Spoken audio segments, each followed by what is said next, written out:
Hey guys, Happy New Year. This is the first video of the year 2026. I'm about a week late because of the flu, but here we are. I'm going to show you how to upgrade a metal tray. Not silver, this is just metal. You could use silver if you had it, but this is just metal.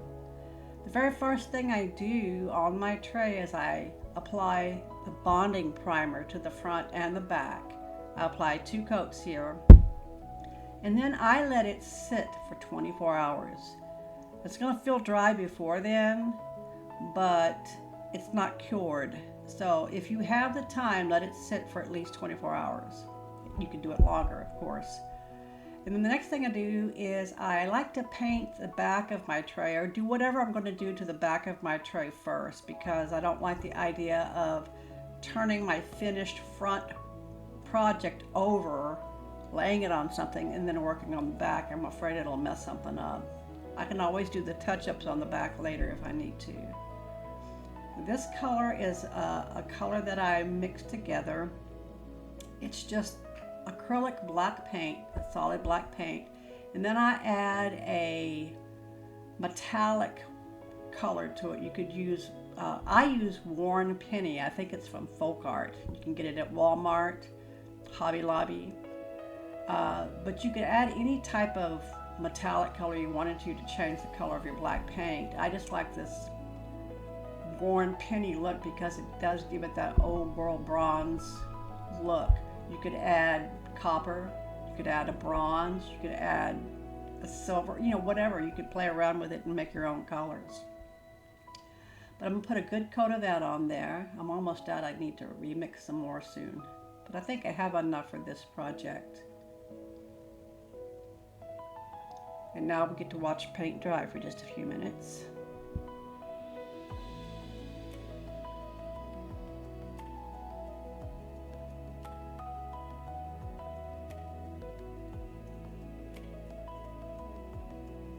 Like I said, I mix this color myself. Play around with, acrylic paint's not expensive. Play around with it and see what colors you come up with. You might not want to always use this dark antique bronze looking, overall looking color on the back of yours. You might want to use something lighter. And you can really do it whatever color you want. I just happen to like this color. I think it wears well. Plus I seal all my projects front and back anyway. So now I'm putting my second coat on. Sometimes it might need 3 depending on what color you use and if you use the bonding primer or not. I can't recommend that bonding primer highly enough. It's a pen art product that I'll always have in my stash. Because it works on metal, it works on glass, anything that you think might not adhere paint well, it's going to work on.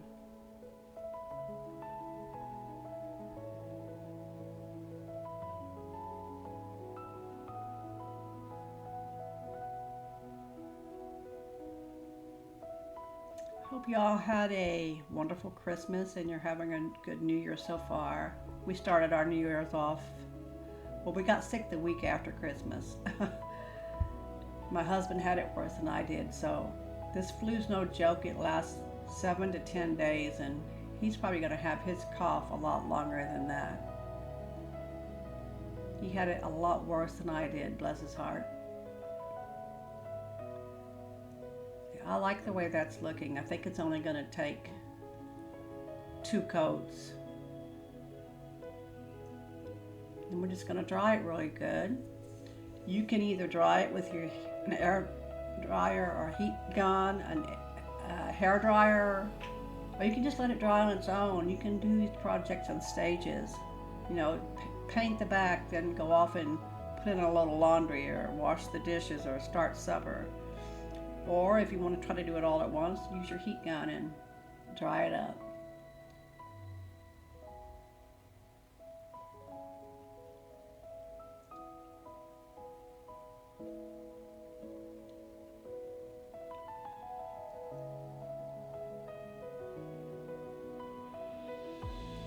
I love working with this Lazy Susan too. I can move my projects around on it. I probably could have put some type of brown paper or something underneath it, but I don't mind the tray getting dirty. It gives it character. It's an art project in itself.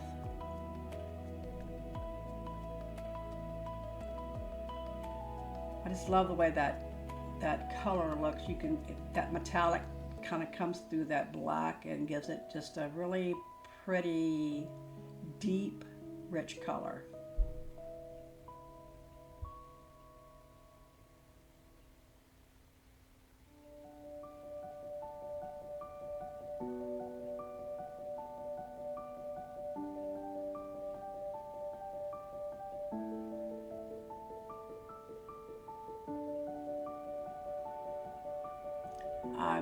You can't see very well here, but I was just taking my brush and tidying up the edges a little bit. You can do that now, you could do it later, but I would do it now. I'd rather fix the front than have to go back and fix the back. You can see where I've got a little bit of paint on that top there, but I can fix that when I paint the front of the plate or the tray.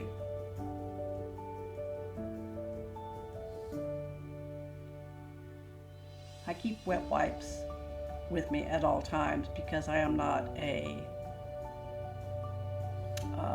painter who doesn't get paint all over herself in the table too. You can see I have an apron on. I usually spill it on the table as well. This is my rice paper that I'm using. It's from Reba Rose, and it is a size A4, which is about 8.5 by 11. A little bit more maybe. And what I'm doing right now is I'm taking my fingernail, what little fingernail I have, and I'm kind of scoring the paper where I want the image to be. So I'll be wetting that down here in a second, and then I'll be pulling the excess paper off.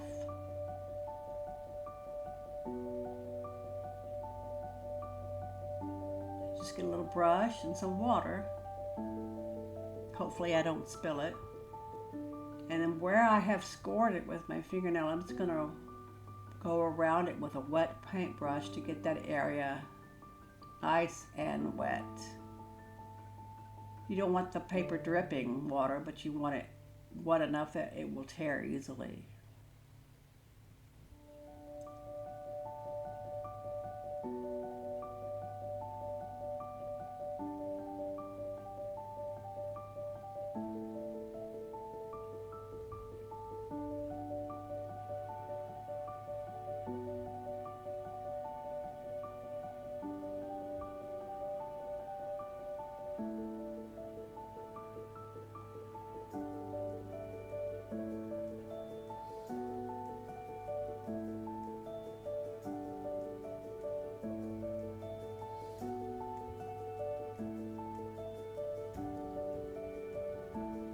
Go.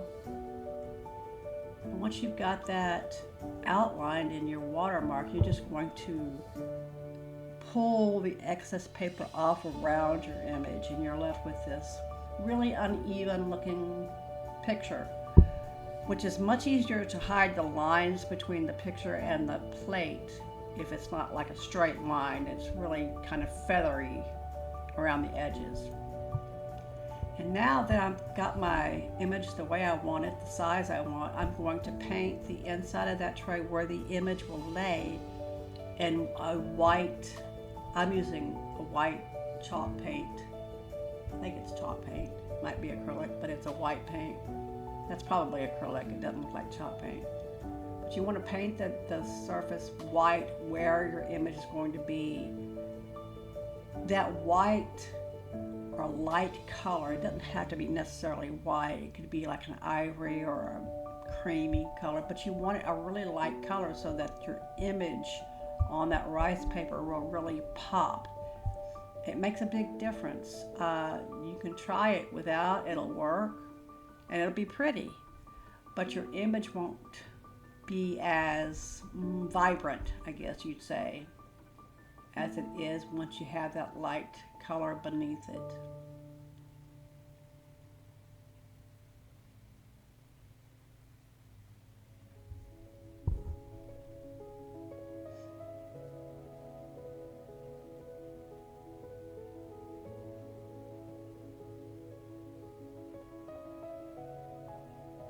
Now I'm just going to dry that white paint. We're having problems with our internet when I was recording. It kept freezing up on me. Sorry about that. I tried to edit out as much of that as I could, but sometimes I can't get it all out without getting past what I want to show you.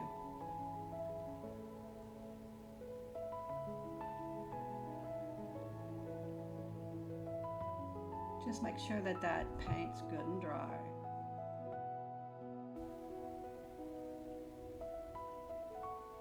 You can see that my internet was freezing up on me. Sorry about that. I cut out as much as I could. After that dried, I thought maybe I'd like one more coat on that. It didn't necessarily have to have it. I was just being picky. I wanted it really a good coverage underneath that rice paper that I'm going to be putting down in a minute.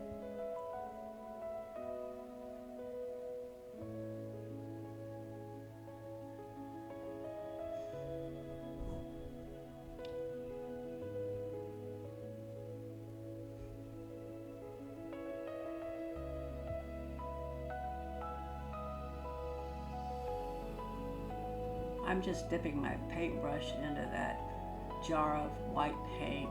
You'll see in a minute that I can't see how far down the paint is, so I did pat my brush in there.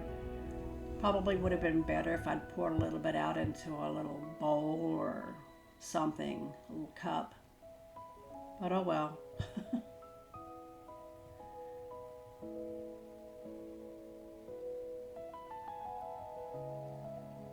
This is my first time videoing with Mevo cameras. My husband, because he felt sorry for me and got me some Mevo cameras. I have 3, but only 2 are working. One is not holding the chart, so we're going to have to address that. But I'm learning how to use these cameras and switch back and forth between them. Right now, I'm just basically using the one, but you'll see me practicing with the other one later on. I apologize for my voice. I'm not over the croup yet. It seems like I've always got something going on, allergies or flu or COVID.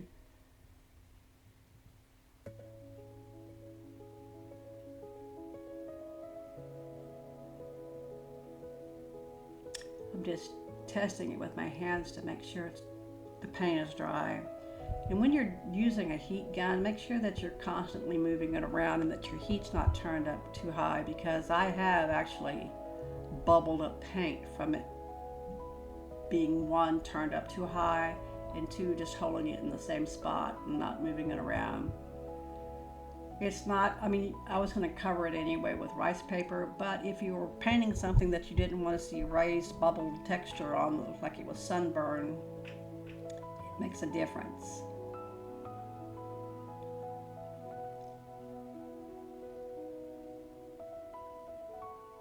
Looks like I finally got it dry. Now it's time to put my image on.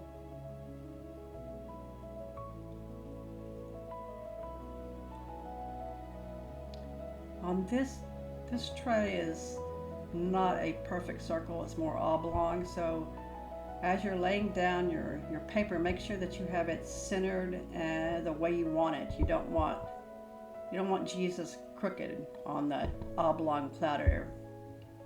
It might make you sad. But that's kind of what he's going to look like. And you see how the edges are not straight, it's feathery. When you put that water around there and then you pull your paper away from the wet part of the paper, it creates this feathered, inconsistent border, which is really easier to blend in to the tray. You you kind of want your tray to look like you can't see where the paint and the paper begin. And here's my famous bottle of Mod Podge. Hopefully soon I'm even running out of that, but I've got tired of waiting, and I have ordered Pint Art's decoupage glue and varnish, which I can't wait to get. It is such a better product than the Mod Podge. You can make beautiful things with Mod Podge. I've made some really pretty things with Mod Podge, but the Pint Art products they're amazing. I haven't found products that work better than theirs do as far as decoupage, paint. I don't have a lot of their paints yet. I'm building my supply up slowly, but hopefully soon I'll have all of their products to play with.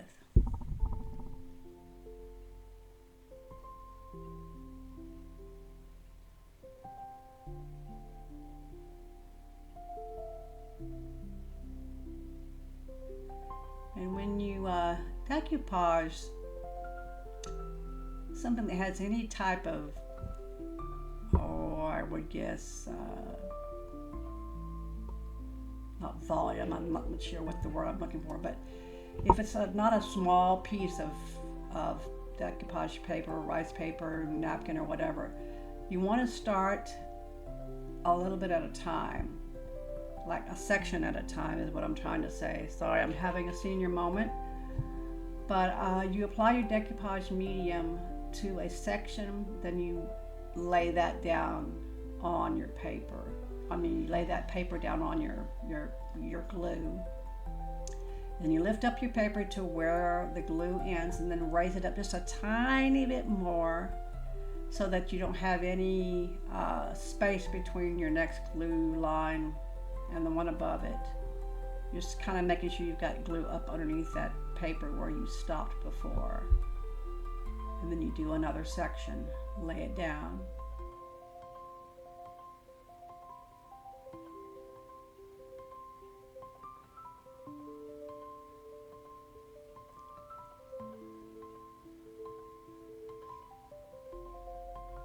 You want to make sure you have enough product on your canvas of choice, I guess I should say. My canvas today happens to be a metal plate, but you want to make sure you have enough Mod Podge on there that it's holding your paper down on every little piece. But you don't want it so much that it kind of is oozing out over the edges. If you do have a little bit too much on there, just wipe it off. Make sure those edges are down really well.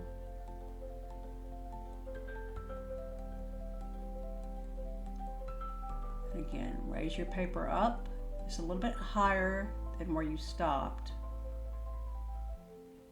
Make sure that you've got glue up underneath that paper.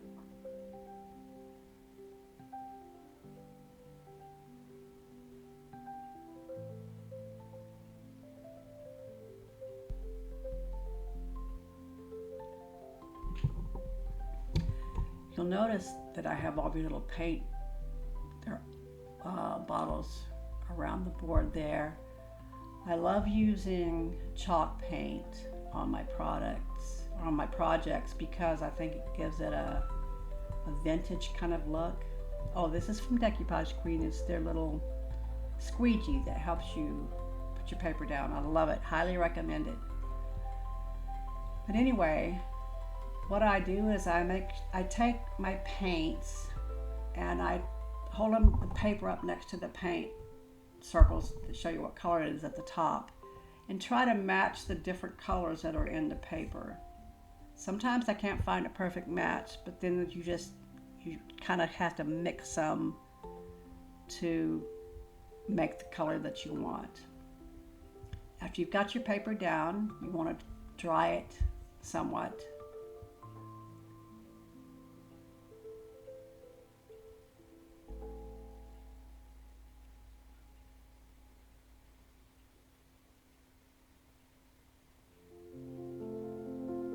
I'm moving my heat gun around so it's not concentrating heat in one spot. I don't know if I could set rice paper on fire, but if you could, I could probably be the one to do it.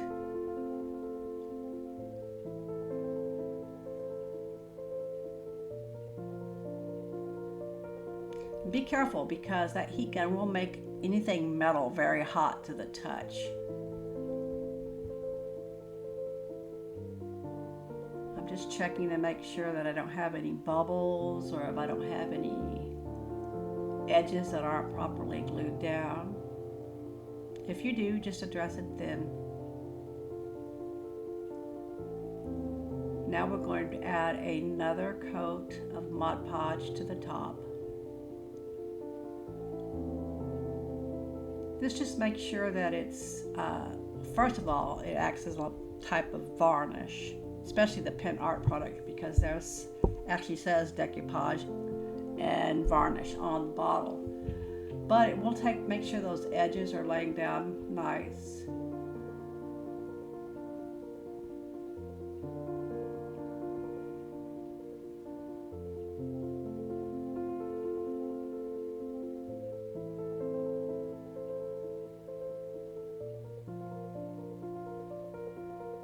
Again, I'm freezing up. We were having a lot of problems with our internet yesterday. And so, like I said, I tried to get most of those freezes out. But some of them I had to leave in so that I could show you what I was doing.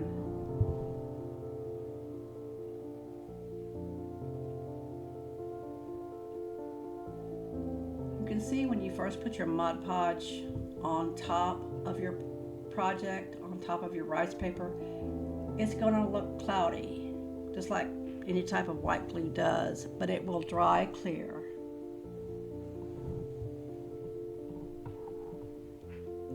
So if you're putting that down and you're thinking, oh no, I'm covering up my picture, you are, but you're not really. It will be dry and clear and beautiful.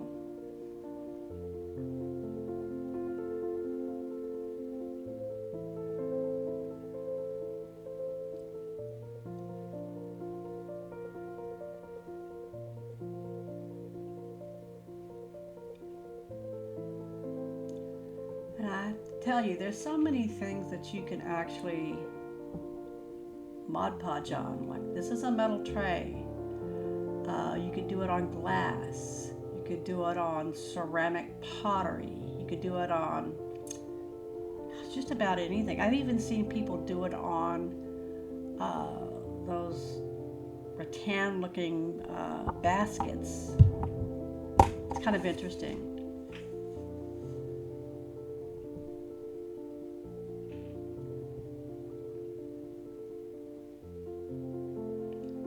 This is not your mother's decoupage anymore.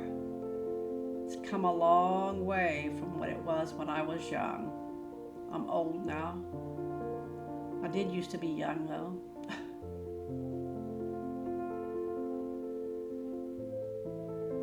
I just love this image. It's not very often that you see a picture of Jesus actually smiling. I'm sure he did. I'm sure he even laughed and still does, but it's nice to see him smile.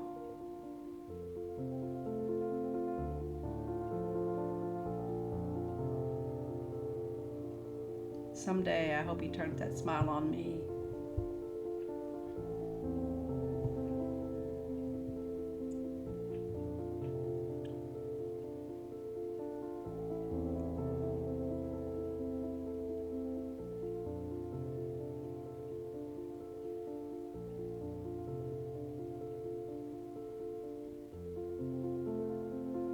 There he is. Now we get to paint.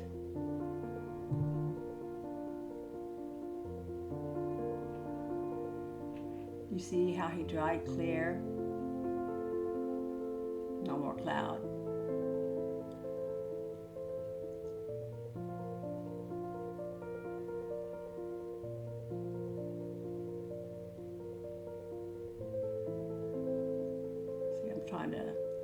I did this before. I put the paper down, but I'm just trying to show you that I'm trying to match colors to what's in there. And this particular piece, surprisingly enough, has a lot of green in it. Like all the light colors are a pale greenish color. And I've noticed that in several of my projects lately that they're using a lot of green in the background, which is kind of cool. Green's my favorite color. And then it has some grays and some like burnt umber colors in there, and it has like a saddle color. Oh, there I am. Hello. This is me playing with my new cameras. I'm switching cameras for you, showing you the picture. This is before paint, so it's kind of a before after. And I do smile. Sometimes I do smile, but not when I'm trying to learn how to work a camera.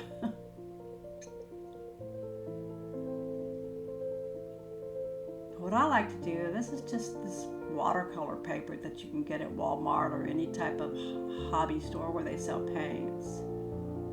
I've got my two colors down there, and I think I'm using plaster on ivory as a base. Yeah, this is Waverly chalk paint. You can get it at Walmart.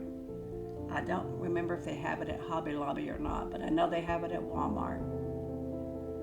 And then I get these watercolor papers. They're thick papers that you could actually watercolor on. And I like to add all my colors that I think I'm going to use. Now with these Waverly chalk paints, they will sometimes need to be mixed really well, because you can see on some of them, especially the darker colors, they'll have like an oily substance. It's not really oil, I don't know what it is, at the top of the bottle, and all the colors at the bottom. Shake it up or stir it up, and that'll just make sure you have that mixed in real good, because you don't want that to affect your paint color when you're actually painting. And you actually need a lot less paint than you think you do, except for my base color, which is I think it's plaster over there at the end. I'll use that a lot as my base coat, and then I'll add color on top of that. And sometimes you can't find a color, or you just can't go out and buy a new paint color at the moment. And sometimes I'll paint on the rice paper itself to kind of mirror what I'm painting on the outside of the tray. It's kind of a reverse process where normally you're painting the tray to match the rice paper. Sometimes you have to make the rice paper match whatever color you have to paint your tray with. Don't be afraid to try things out. If this really just turned out horrible and I hated it, all I would have to do is paint everything white again and start over. But that's probably not going to happen. Trust the process.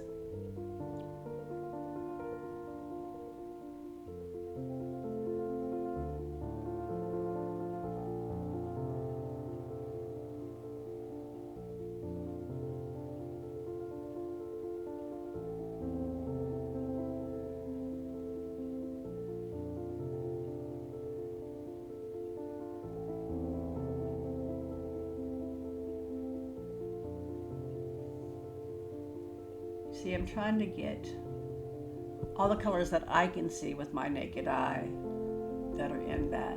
And there's just a lot of different colors there, which makes it more interesting if you ask me. It gives it depth and movement.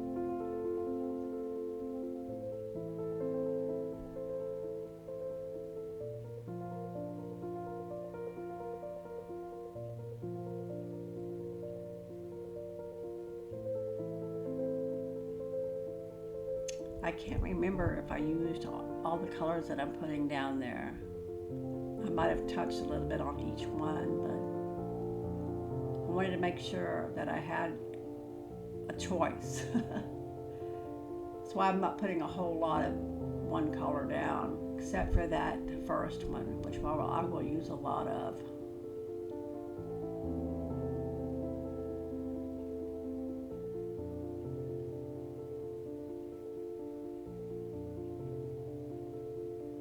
do yourself a favor with those wet wipes that you keep near you.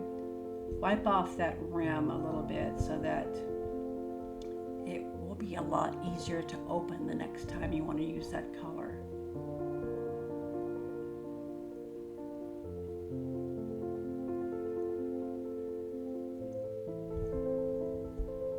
You can see that I've moved my craft table from the dark upstairs bedroom that it was in. It got so crowded in there I couldn't walk. We have a game room upstairs that nobody uses, so I decided to make it my craft room slash video center. The light's so much better there anyway. I do have lights that I'm using, and I'm going to have to get better at positioning those and what strength to use, but that room itself has so much more natural light that it's easier for me to see as well. I don't know if you remember or if you saw my very first video of the cardinal wreath hanger. That room was so dark.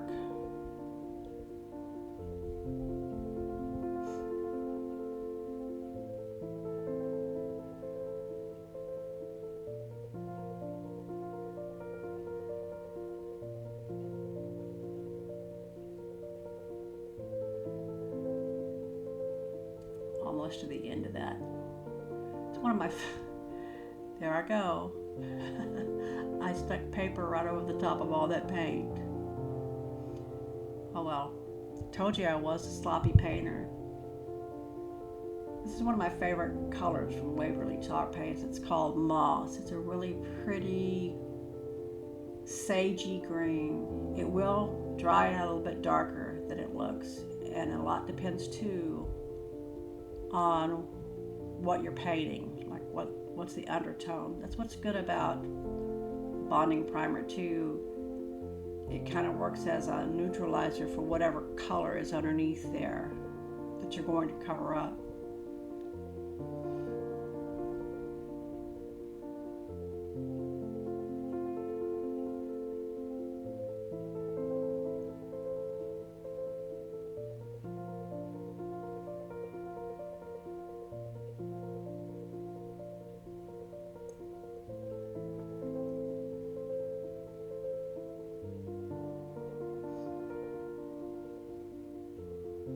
Got all my colors, except I'll have to add one more a little bit later.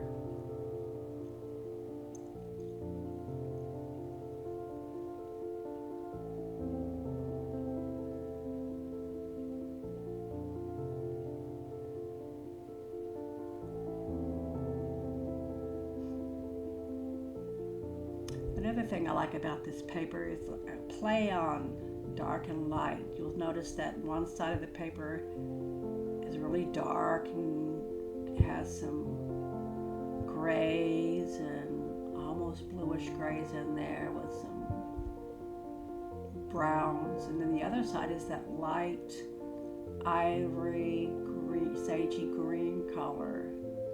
It makes it interesting. It's also going to be interesting as you're painting the tray that you're moving, you're going from light to dark as you go around the tray.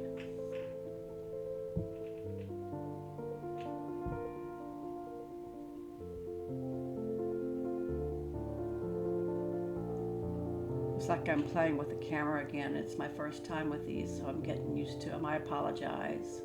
Yeah, there you go. Hello.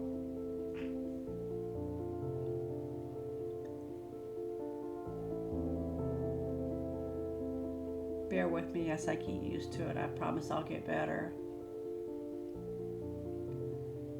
Okay, here we're about to start. One more before.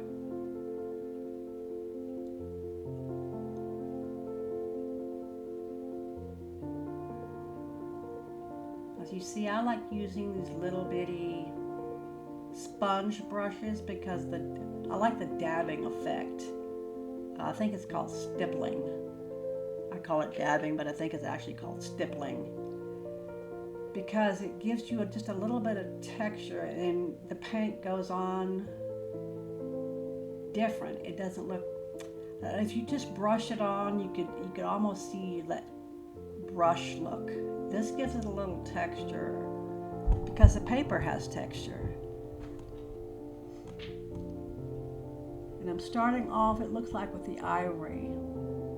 I'm just going to be using it as a base coat because there is that color in there. But as you can tell, they have added color on top of the base coat. This is the fun part for me. I've always loved painting. And it's so much more fun when you're painting in light where you can see what you're doing.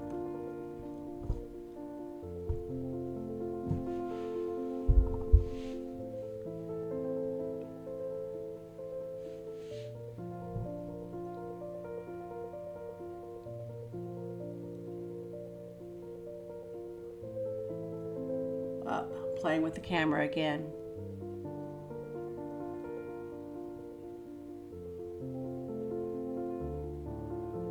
You can see I've changed my little brush to add the green on top of there. Now I have used the same brush to go back and forth from like ivory to green, plaster to green. As long as you dab it on the paper first, you get a lot of the other color off because you're wanting to blend the colors together anyway. So if you have a little bit of that ivory mixed in with your green, that's fine.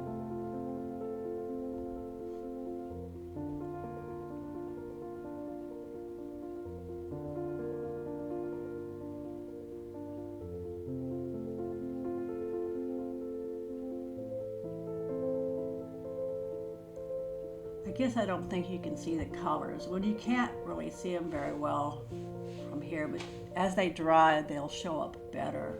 You can't quite see what I'm seeing. I probably don't have my lighting right, but I'm gonna work on it.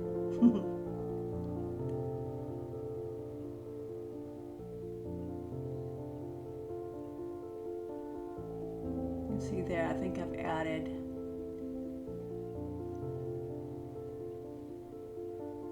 a little bit of gray, and I'm actually painting on the paper itself too, so that you don't see me abruptly stop at the edge of the paper.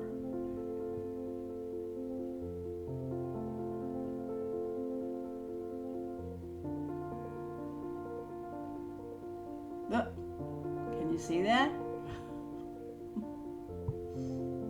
You see how the colors are blending and the paper's kind of disappearing into the paint? That's what I want. You might want something different. You might want to be able to see the line of the paper. I like to have it blend together seamlessly.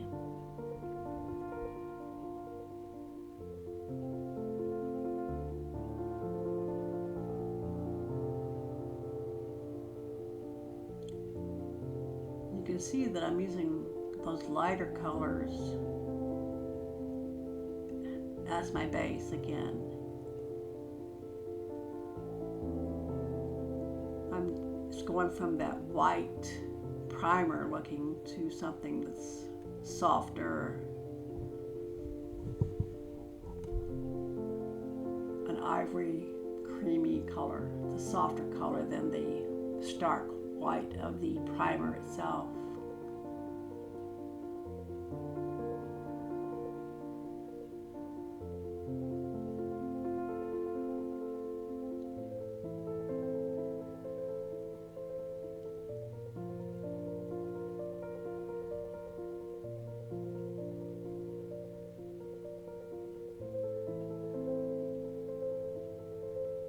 It's funny, I watch videos of people painting and they always seem like they're so neat. Like one of my brushes just rolled into the brown paint and I'm thinking,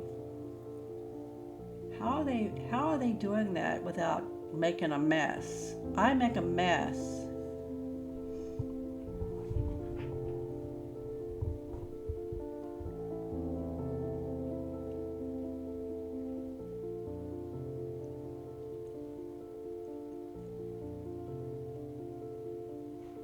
You see how I'm bringing that color out to the edge of the tray?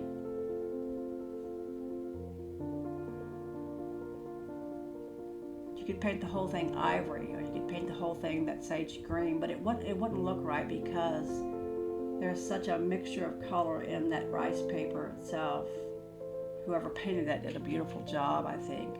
Such a beautiful picture. But you can't really use just one color around that image. You've got to blend colors together and make them move in and out of each other.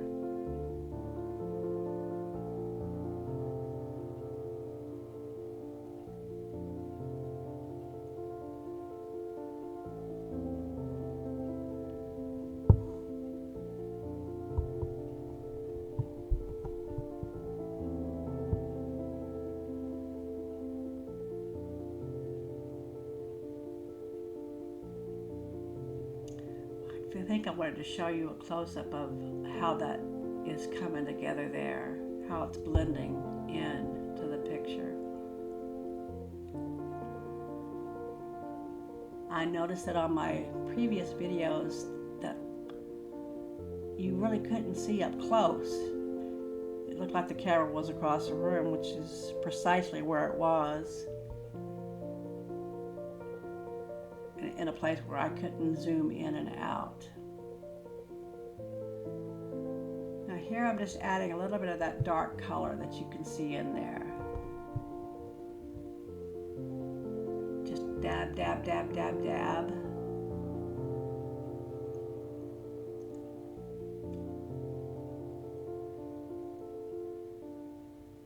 And if I got something too dark, I can go back and go over it with a lighter color.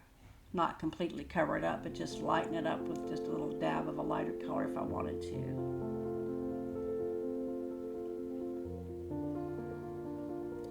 Now I'm going to try with a little bit of that saddle brown color. You see where I'm painting up on the picture itself so that I can make the picture match the colors that I have.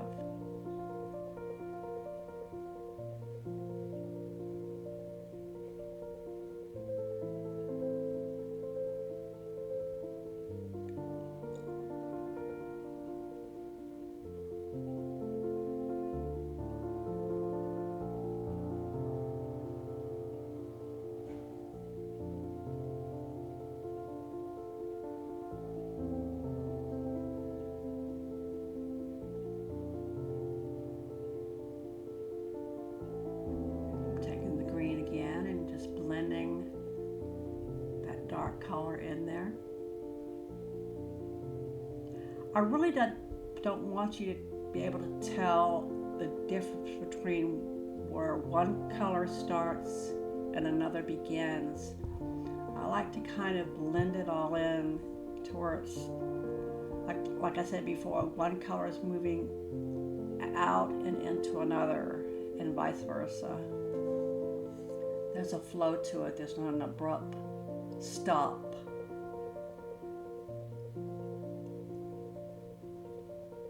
I don't know if any of this is making sense to you. It might if you paint a lot, but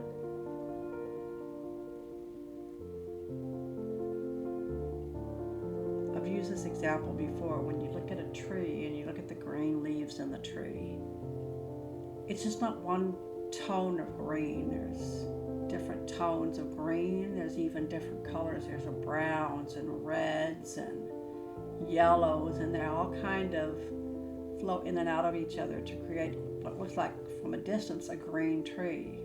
When you get up close, you can see different shades of green, different color variations. And I just love the way God colors the world.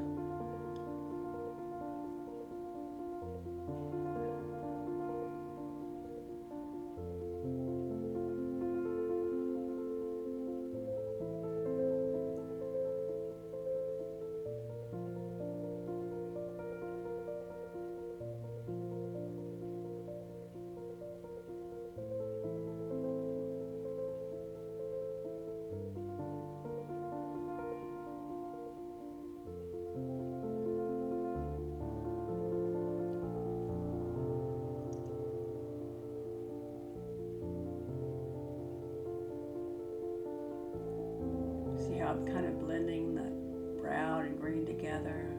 Put a little bit of ivory in there. If you've got too much of one color, just cover it up with another.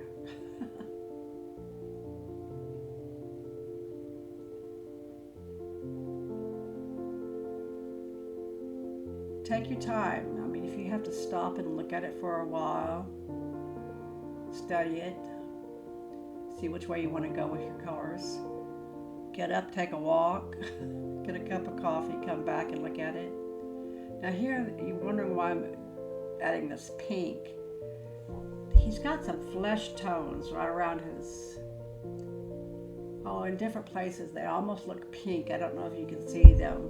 They're not pink, they're more of a flesh tone. So I'm taking some of this ballet slipper color and I'm gonna mix a little gray in it too. A little gray and a little bit of that beige to see if I can make it more of a flesh tone.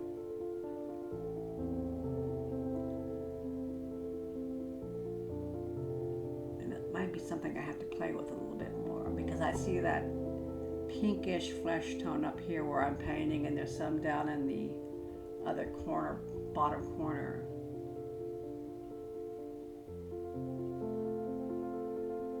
Can you see how the color is starting to match what's on the paper itself?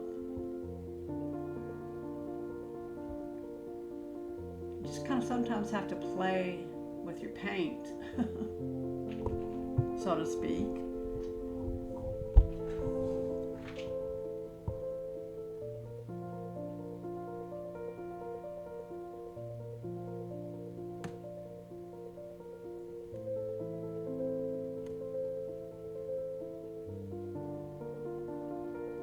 I love these little dabbers because you can really blend your colors in with them.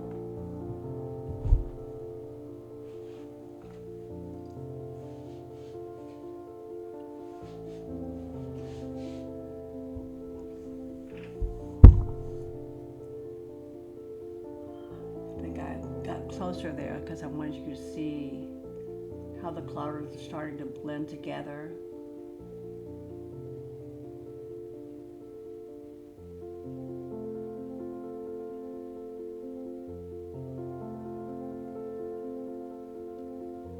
Don't be afraid to try things like this because, I mean, if you mess it up and you don't like it, change the color of it.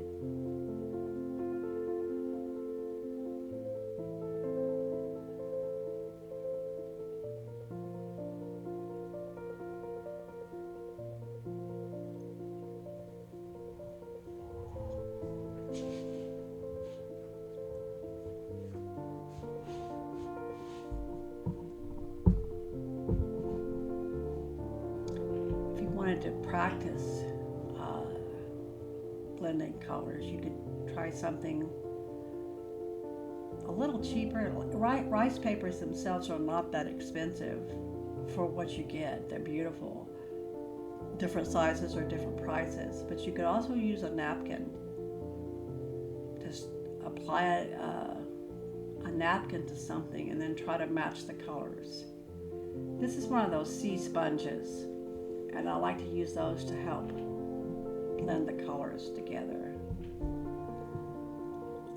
Because I don't want to see little round circles either, which sometimes is what happens when you're using those little blotters. You'll start seeing little circles or half moons, and that sponge helps blend that out where it's not a little circle.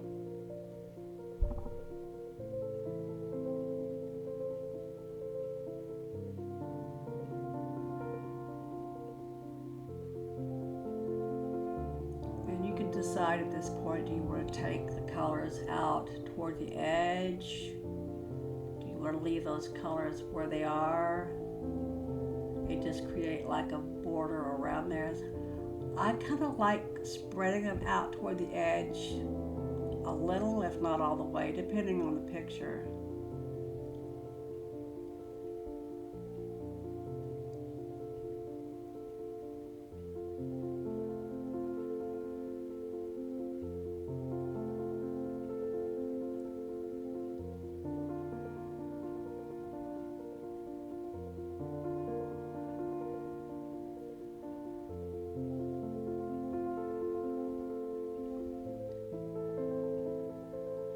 See right there, I think that's where his chest is.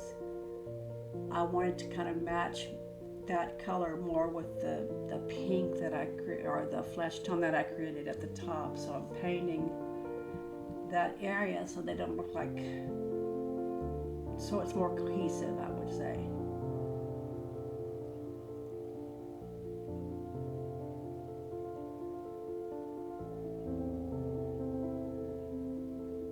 Using a bigger brush here because I'm actually going to go around the outside edge here. And that's the color I'm using the most of. I guess it's the ivory color that I use more of than the plaster. It's got a little more warmth to it.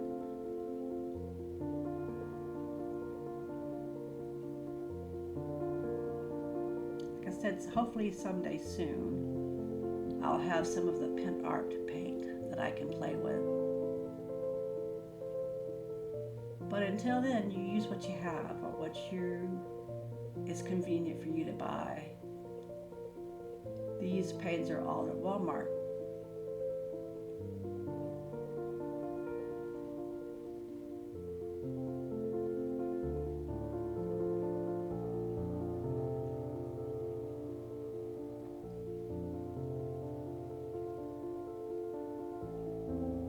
Once I get that outside rim painted in this ivory color, I'll start doing some more blending work.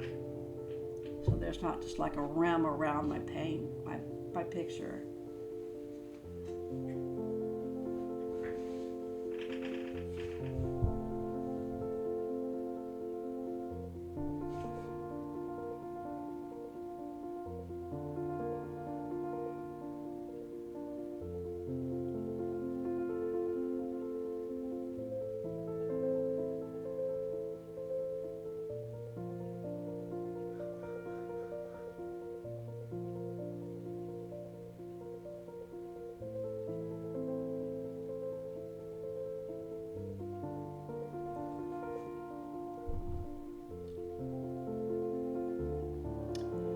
Don't let yourself be afraid of trying something new.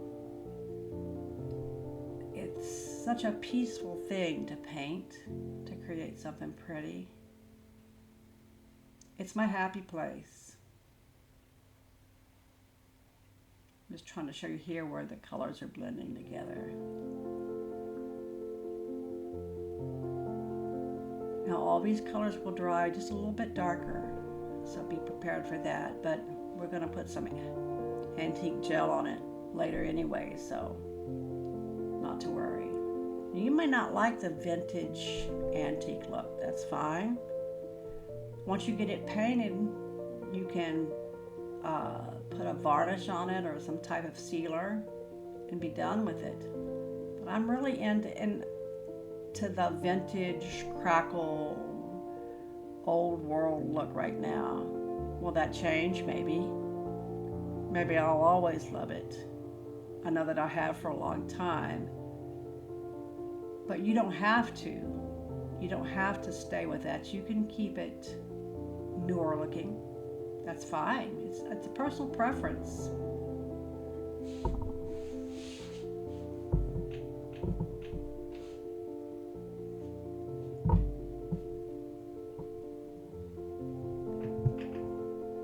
Again, I'm using that sea sponge to make sure I don't see any dots from my brush, those circles that it creates sometimes. After you've used them for a little while, they start kind of creating this circle on your canvas of choice. And I don't want it to be a circle. I don't want it to look like I've just got a bunch of little circles all over my drawing. I want it to blend in.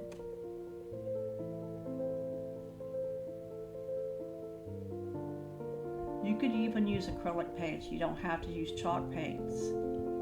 It's a personal preference. I like the way chalk paints look.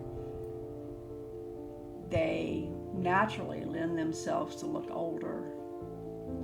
As a matter of fact, sometimes as you're drawing chalk paints, they have a crackling effect all their own.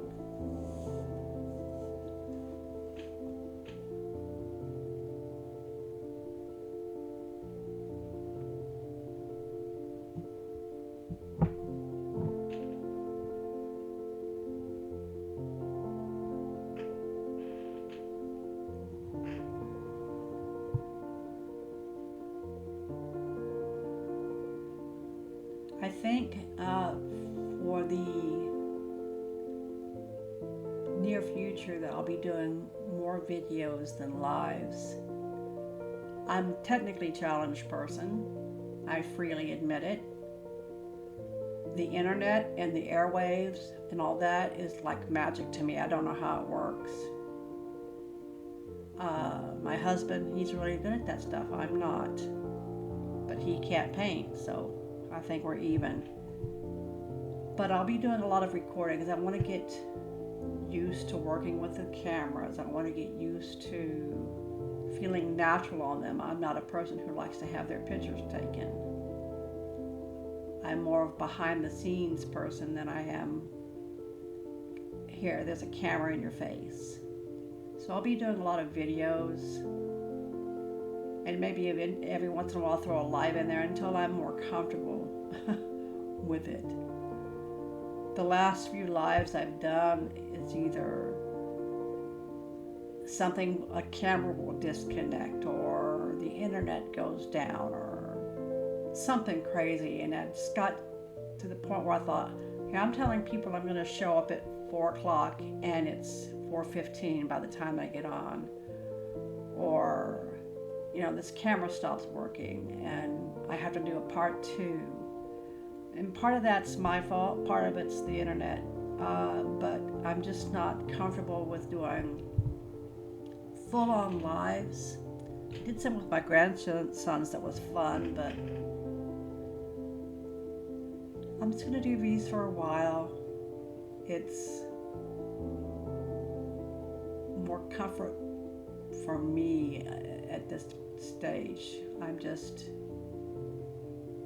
like I said, I'm technically challenged at baby steps for me.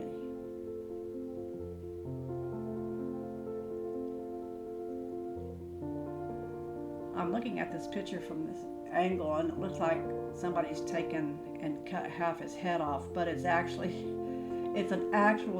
a white scarf. You'll be able to see it better later. The lighting is a little off there, so it looks like only half his face is showing, but it is covered by a scarf, a white scarf.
just going to keep painting and keep blending, keep painting and keep blending until it's the way you want it.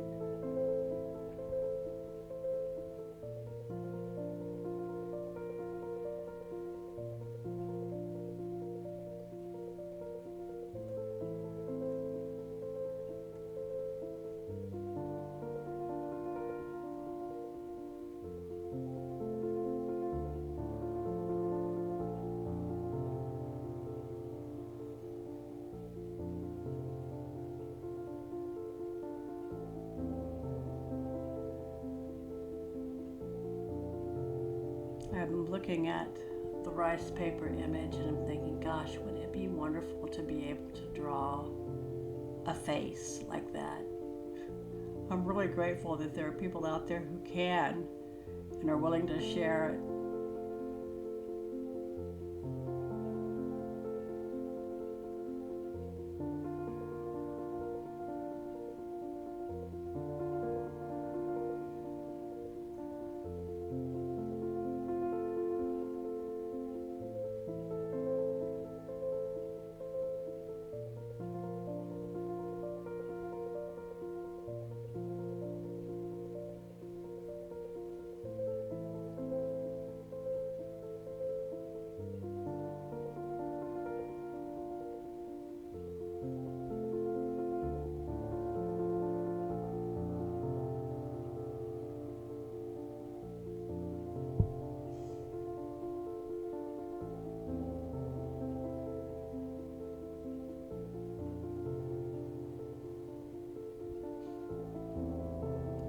Here, instead of dabbing, I'm doing kind of a soft little stroke with the sponge. It's not really like a paintbrush stroke, but it's a little soft, wispy stroke of the sponge.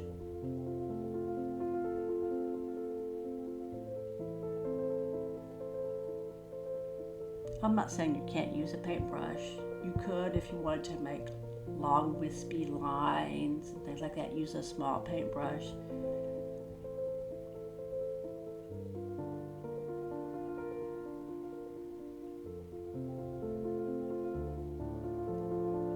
If you look at the picture, it'll tell you what to use.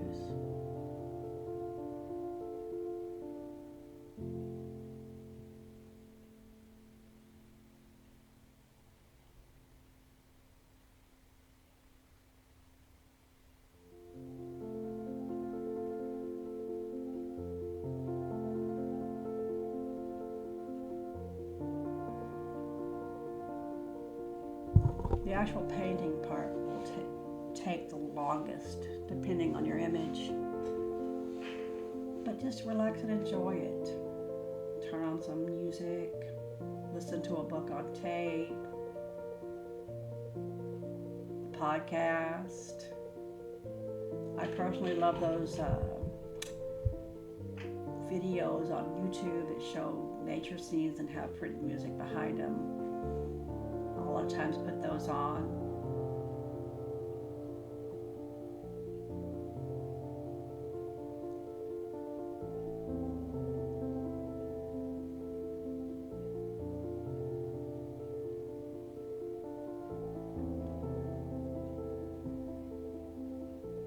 You might put a paint color on.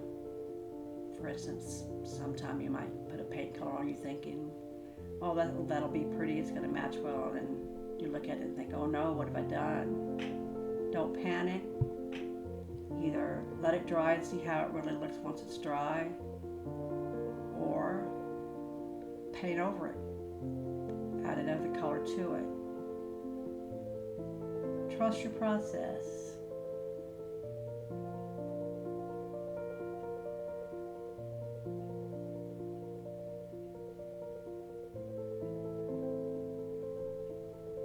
You'll see by the end picture that I show you that the paint colors look a lot darker than what you're seeing right here on this.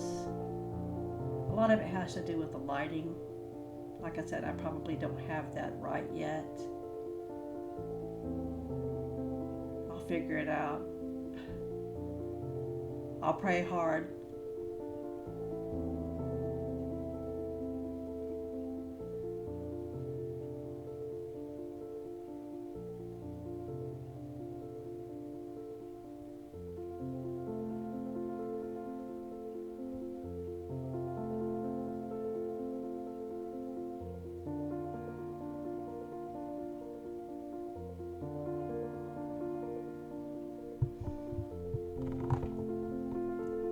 Putting this up on my Facebook page, CJL Home Decor and More. It's my business page. I also have a YouTube channel that I'll put it on. Facebook has started deleting videos after 30 days, I believe. So if you want to keep this video to reference back to, make sure you download it to your computer. I can't sit here right now and tell you exactly how to do that. I've done it. But if you Google how to download a video to my computer from Facebook, it will tell you step by step how to do that. I just don't want to tell you how to do it wrong and then can't get it done. So please don't trust me when it comes to telling you how to do things like that. Google it. But YouTube, it should be there until I take it down, at least for now. Let's hope it stays that way.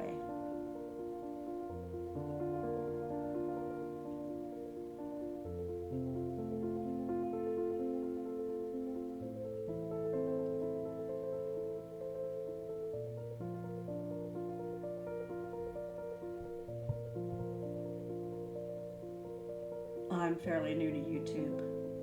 I think I'm a month in, if that, maybe just a month.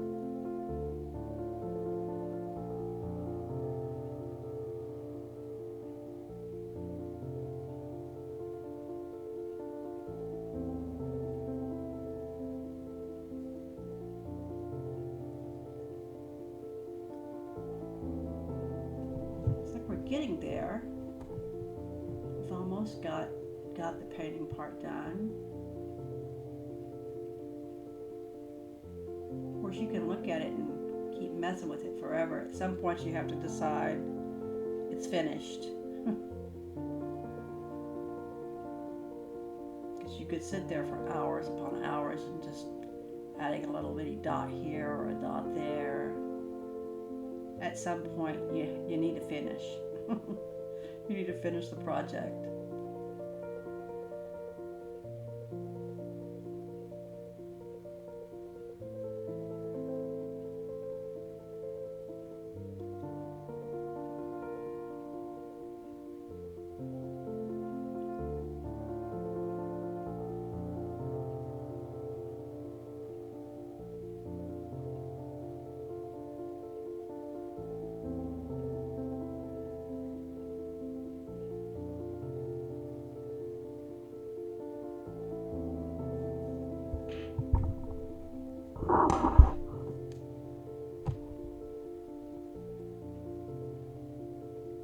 Yep, we're almost done. You can't really see from this picture how pretty that paint is. It's darker, you'll be able to see on the picture. As it gets closer to the camera, you can see better.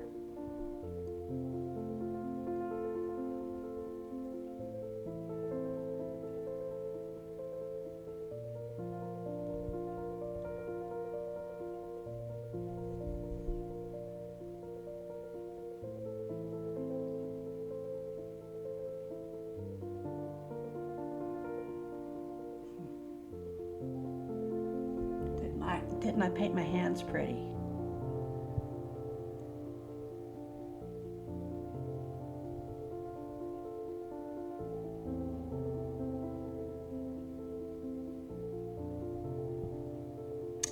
And now we get to actually put the vintage crackle look on.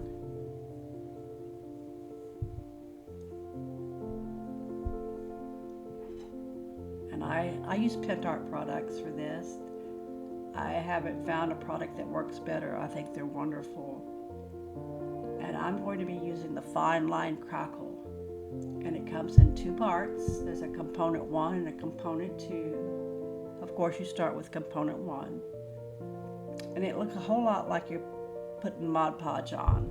It's kind of a white, gluey looking substance, but it does dry clear, and it's, for this particular product, you don't have to do two pieces to this to finish it. This is Fine Line Crackle from Pindart. It comes in a smaller bottle. If you like to do a Fine Line Crackle, buy the bigger one. And this is the part 2 for the Fine Line Crackle. They do also carry a regular crackle gel that's not fine line. And I can only say that, I mean, it's beautiful and I've used it before, but the regular crackle comes out more like, if I had to compare it to something, I would say alligator skin. It's beautiful. But this fine line crackle reminds me of something like fine china or porcelain that's really old. It's gotten that crackle effect on there, and I just love it. I think it's so pretty. It comes out looking like a porcelain plate to me.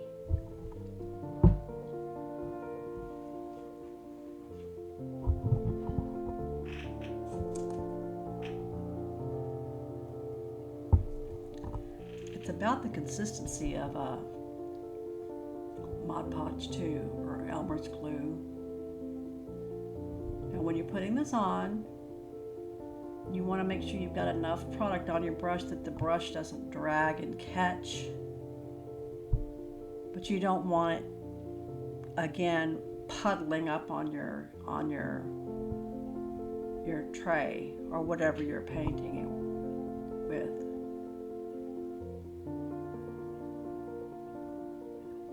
And I've kind of learned from past failures that to do that outside rim first.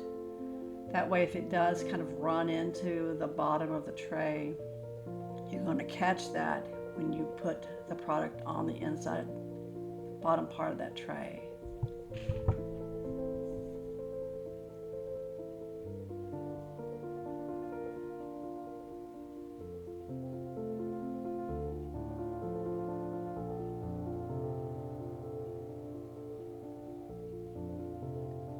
Now, if I was doing this off camera, I would put this product on and let it sit for a day, at least 8 hours, but I would let it sit for a day. I didn't have time to do that and record and all the other things I had to do, so I will use a heat gun on it to dry it.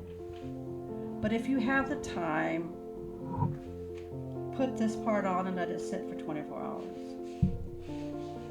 You can tell from the end picture that it worked. But like I said, sometimes things that feel dry really aren't cured.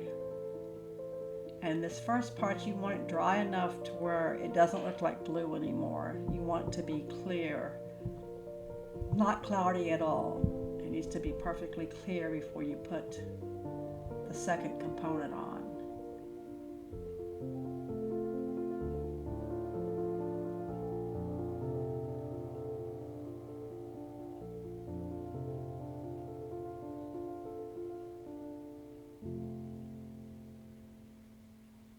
And again, don't be stingy with your product, but don't let it puddle up on you either.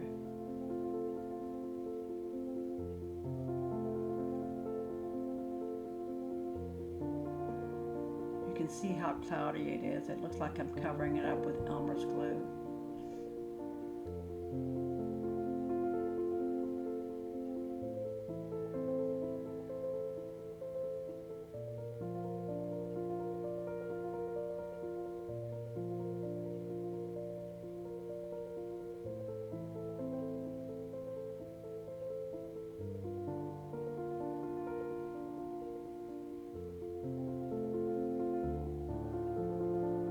I like this Lazy Susan for this too, because you can turn the piece around and around, and you'll find out if you see any bases that don't have any product on it. It's easier to see as it moves around in the light. You'll see where you've missed a space, or maybe this space doesn't have as much product as the other product. And it will make a difference in how your crackle looks. You kind of want it to be consistent. You want the same crackle effect throughout the entire piece. Like for instance, you don't want half the piece with really a lot of fine line cracks, and the other half that don't show as deep. So try to make sure that you're consistent with the amount of product that you're putting down. Just make sure that that brush doesn't stick as you're moving it along the surface, or pull. You'll be able to feel it if it's too dry. It'll feel like you're pushing paint around instead of moving it.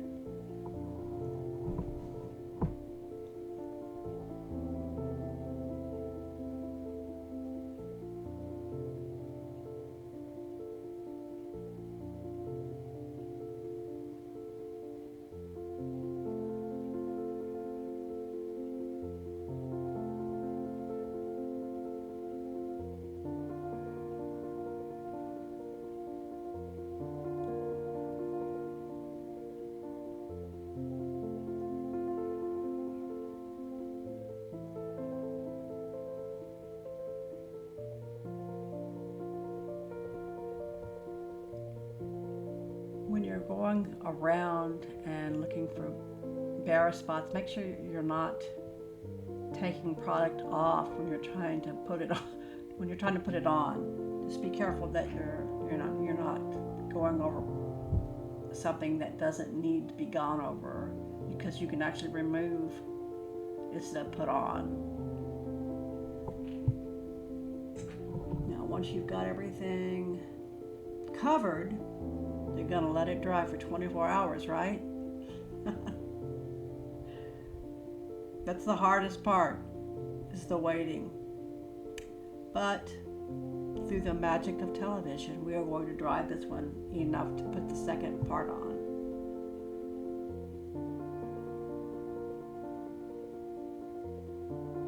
Remember to move your heat gun around. You don't want the glue bubbling up on you. And as it dries, it will become clearer and clearer.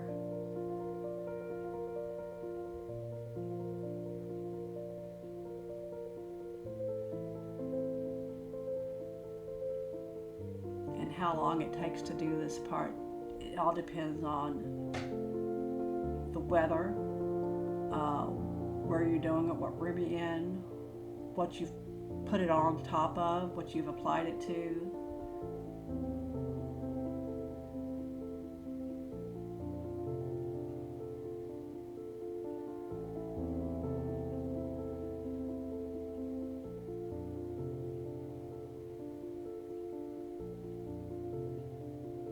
Don't rush it though.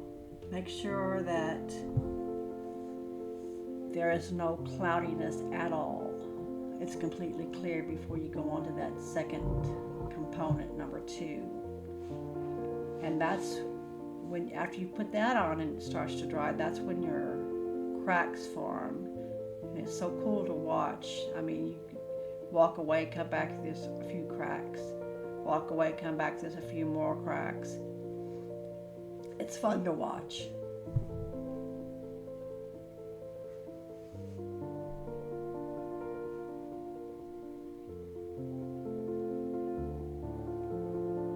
Probably should have fast forward a little bit here, but I didn't.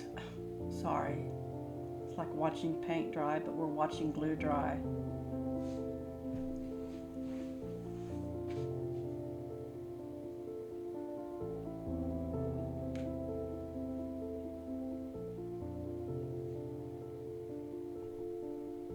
Can you see that paint has gotten darker even from the distance that that camera is and the lighting?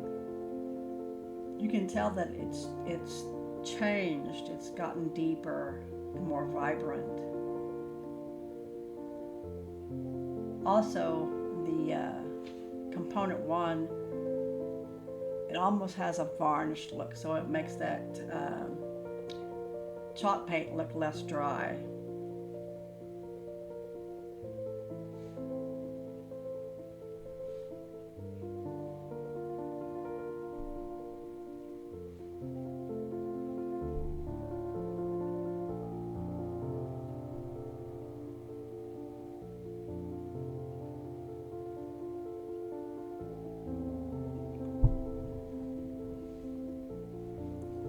Just an FYI, that paintbrush there that's right next to my elbow, you probably should put that in water so that it doesn't get hard on you.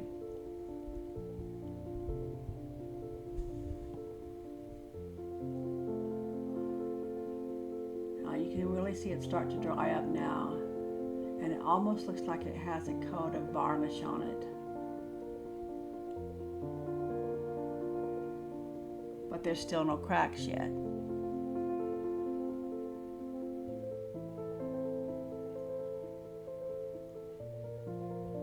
Turning up my heat gun just a little bit to speed up the process, but again, you don't want it so hot that you're bubbling up your glue.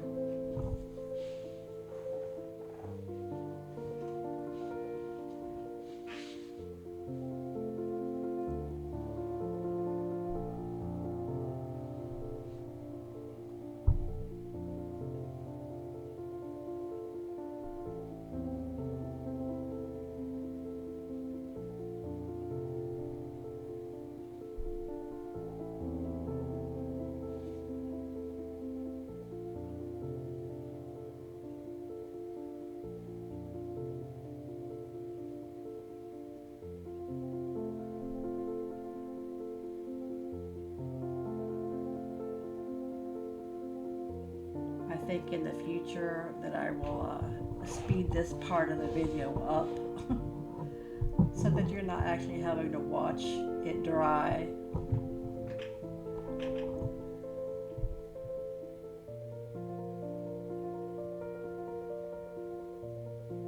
I do want you to see though that the difference between what it looked like when it was wet and what it will look like now that it's dry. See how clear it is? There's no cloudiness at all. It's shiny, but it's not cloudy.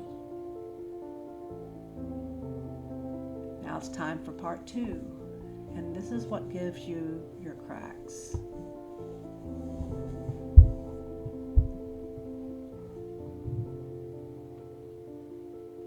Again, this is the fine line crackle.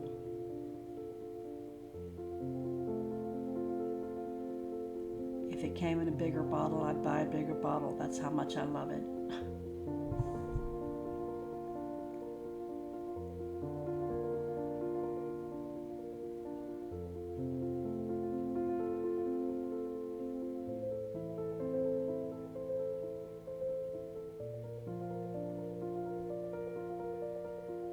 Playing with the camera again.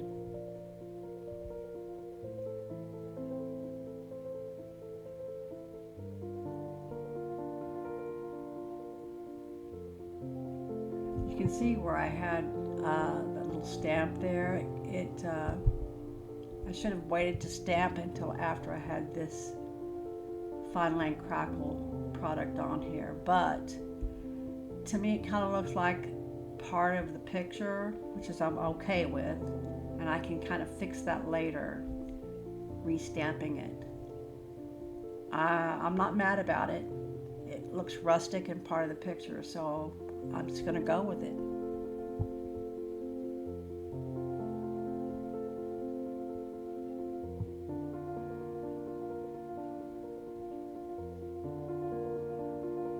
Lesson learned though, if you're gonna put a stamp on it, do it after you put the crackle products on.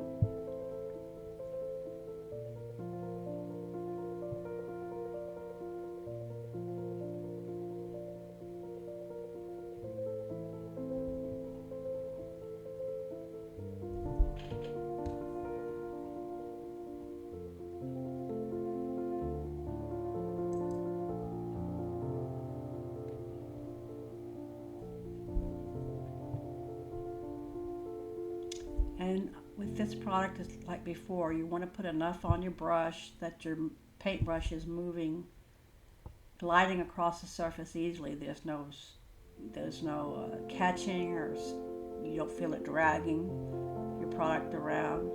But you don't want to put on so much that it's running down the sides and puddling. And again, I like to do the rim first, in case I do put too much on and it's running down and puddling, because I can catch that when I do the inside of the tray.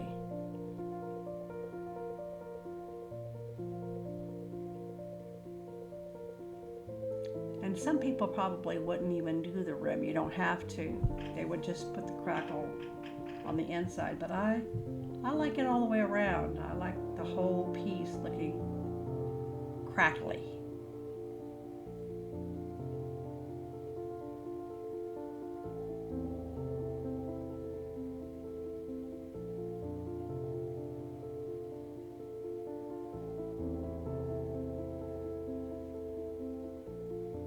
Now, we'll tell you this, once you've gotten component 1 and 2 on, you're not going to put any water-based products anywhere near it or on it again. Once you have these two pieces, these two components on your tray or whatever you're decoupaging, painting, no more water-based products, no water-based varnishes, no water-based nothing. No water on a wet wipe, nothing. Trust me, I've tried using a varnish that wasn't a pen art varnish, it wasn't solvent based, and it will cloud up on you and ruin your entire piece. You'll have to start all over. So again, no water-based products after this point.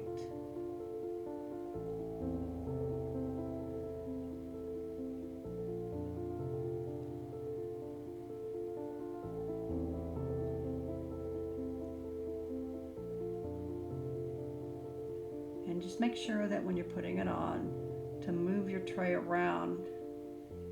If you don't have a Lazy Susan, just move it with your hands, because you'll be able to see any places that you miss as it moves through the light.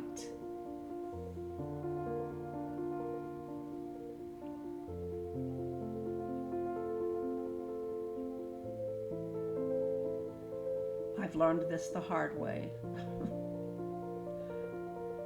Aren't most lessons learned the hard way? I guess they are. They are for me. Maybe it's just me. But it's nice if you have someone who's learned the hard way tell you what to and not to do.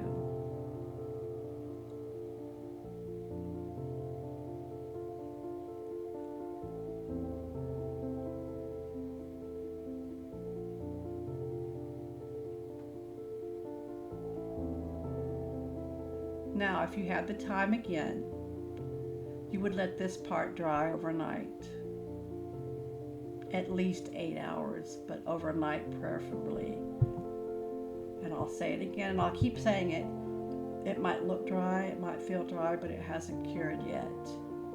And you want to make sure, especially on this part, that you get the most crackles that you can.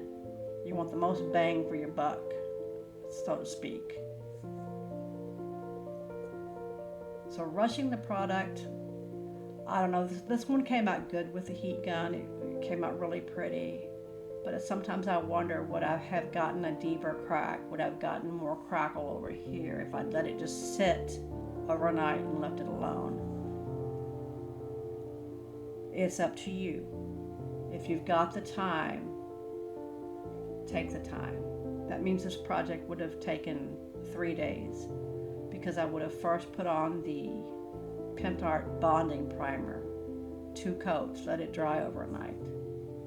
Then I would have decoupaged and painted. Then I would have put component 1 of the fine line crackle on and let it sit overnight. That's day 2. Day 3, I would have put the component 2 on, let it sit overnight.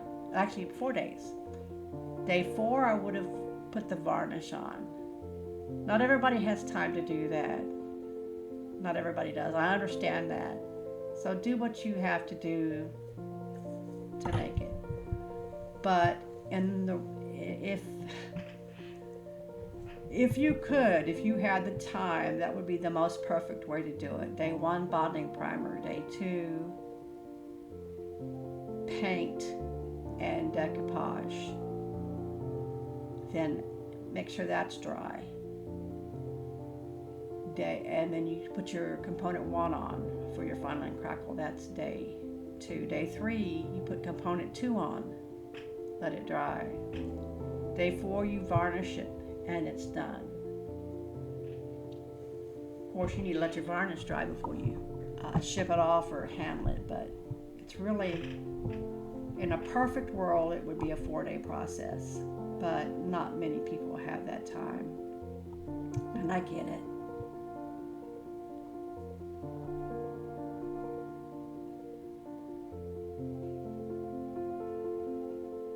For me, this was a 2-day process to make this video.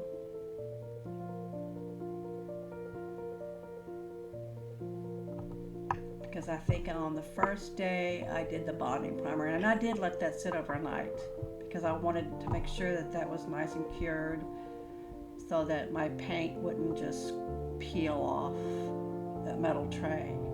But I did everything else on day 2, which is what you're seeing now. Of course, the longer it sits, the more cured the product gets, and the safer it is to handle.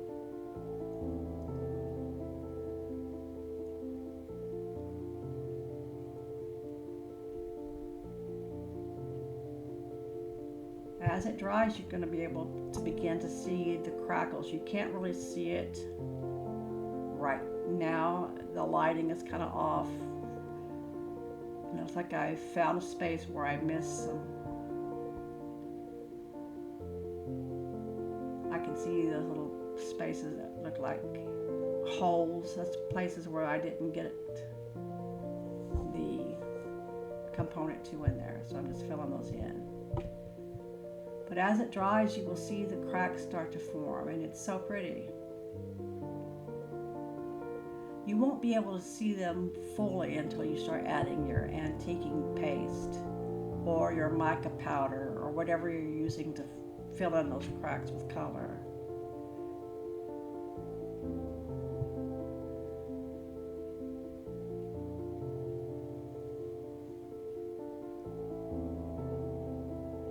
I can see them starting to form off camera, but you can't yet.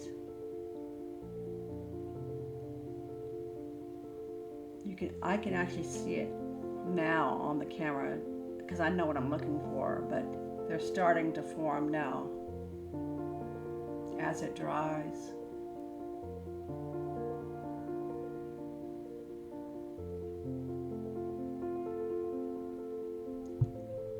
Going back to the time it takes to do it, the 3 or 4 day process, it's not like you're not doing anything during the time that it's drying. You've got other projects that you're preparing. You've got other, like your wooden trays, you may be painting those, or you may be staining the wooden trays, or you might be putting bonding primer on another tray that you've got set up for the future.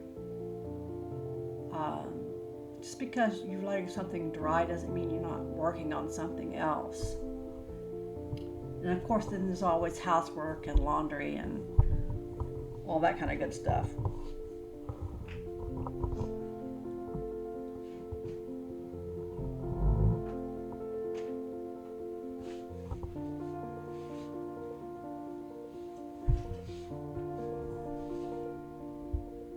I'm a type of person who's usually got 2 or 3 things going at once anyway, so.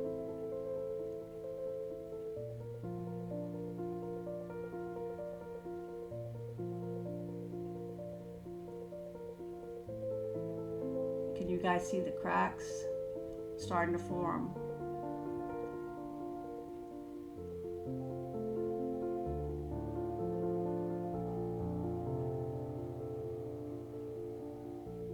It's hard to see in this light, but they're there, I promise.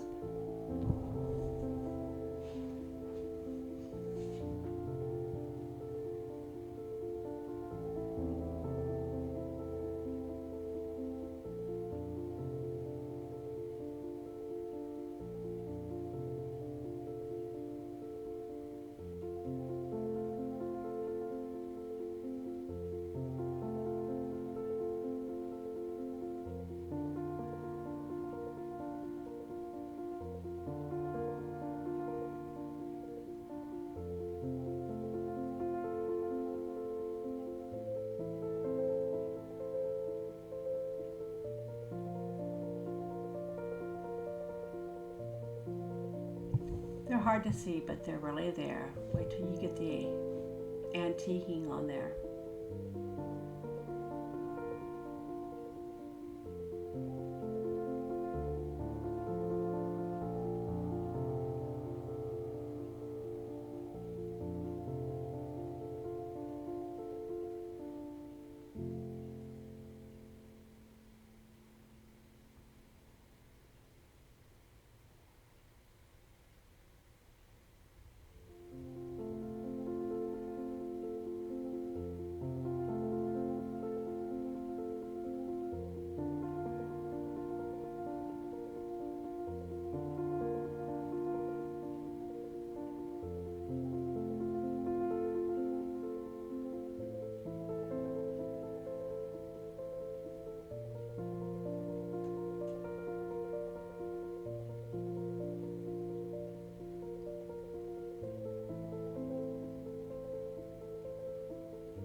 I'm just taking a few minutes here to make sure that everything got covered. There are no dry places.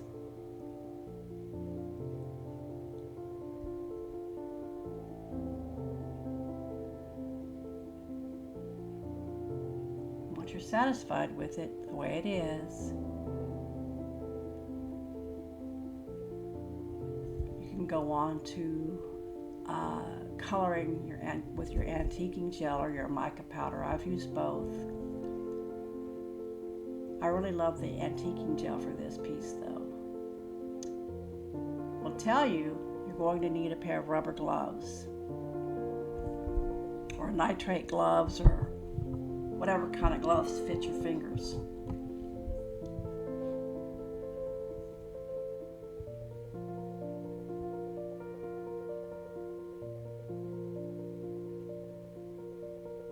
And you're going to need a soft rag.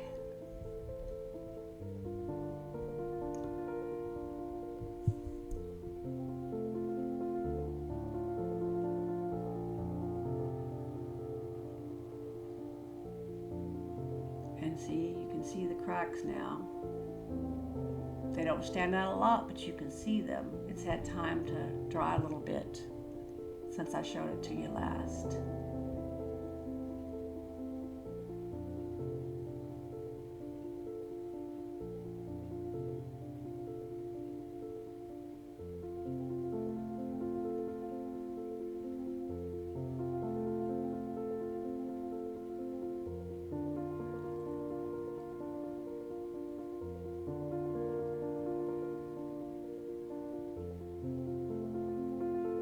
I guess I thought you needed to see it again. There's the crackle.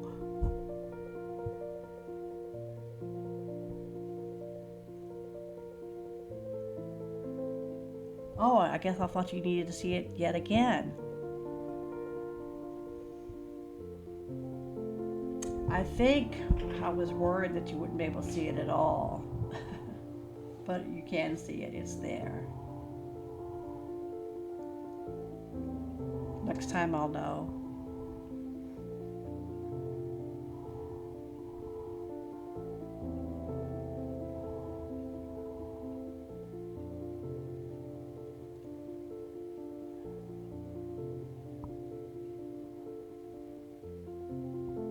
I'm trying to get the glare off of it. I'm playing with my lights apparently. That's better. I could have edited that out. I didn't. I apologize again. I will get better. I know I keep saying that, but it's true. I will get better.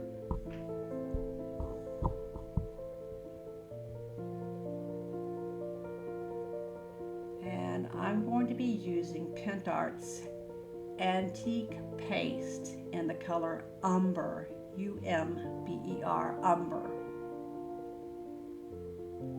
It looks like a little bottle, but you don't need a lot. A little bit goes a long way with this stuff. And I'm just taking some out and I'm rubbing it between my fingers to loosen it up. And then you're just gonna rub it in. And I like to do this in sections. That way I'm taking it off before it gets a chance to really color the background color. I want it in the cracks, but not so much change the appearance of my paint. It will somewhat, and that's okay. I don't mind it changing it a little bit, adding a little bit of antiquing here and there, but I want it to basically mainly fill in the cracks with that color.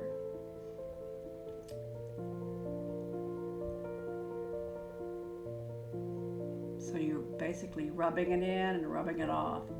And what the cloth does, it'll take it off the surface, but leave it in the cracks. You see how they're showing up now?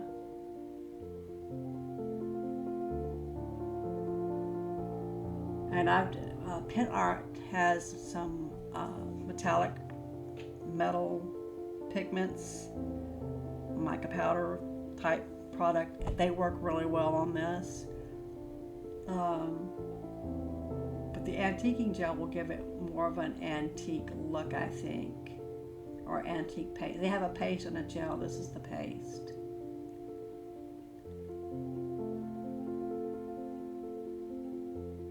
I remember when you first rub it on there, you think, oh my gosh, it's going to really make my picture dark, but it doesn't. It's just getting down into those cracks, and you're going to rub most of that off.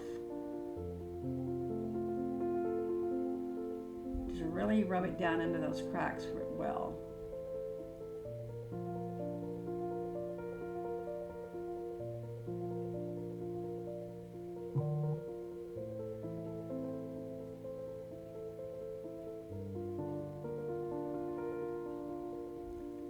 I'm actually probably using a little bit more than I need to. I don't want to waste the product, but I want to make sure it covers up well.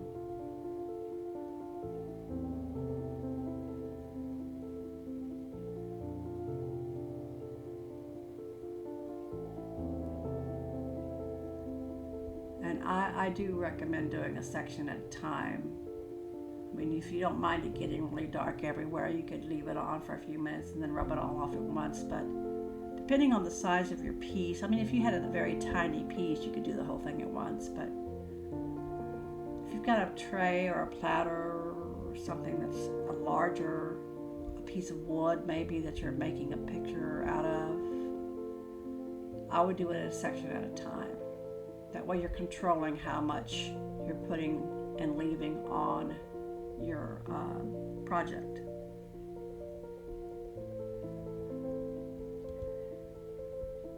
We're almost done with this, believe it or not, because after this part is done, you just put the varnish on and voila, you're done. And at the very end of this video, I'll show you a picture of the finished product.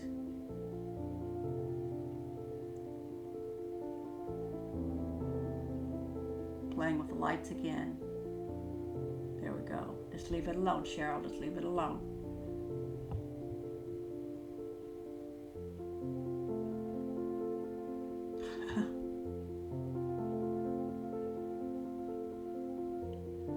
One day I'll just know, okay, this is how I want the lights. This is how I want the camera.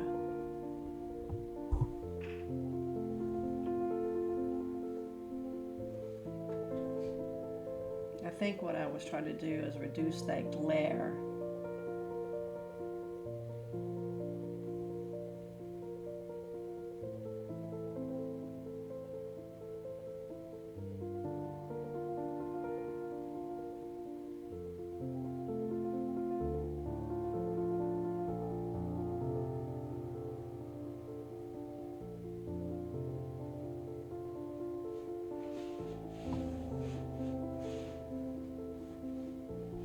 I just love the vintage look of it.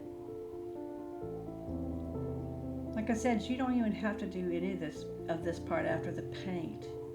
You don't have to put the fine line crackle on and then put the paste on. You could leave it without any crackle at all and just put a nice varnish or some type of protective layer over your paint and have it look newer. I'm just in love with the vintage look of things. I don't know, maybe it's my age. I'm an older person now, I don't know. But I think I've always liked antiques and old looking things. To me, they tell a story. I like stories.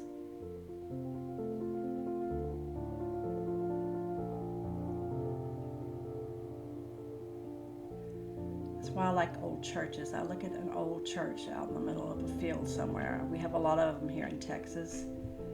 And I think to myself, what have those walls seen? What have those walls heard? How many people did they see born? How many people did they see die? And the lives that were lived between then, between life and death, between birth and death.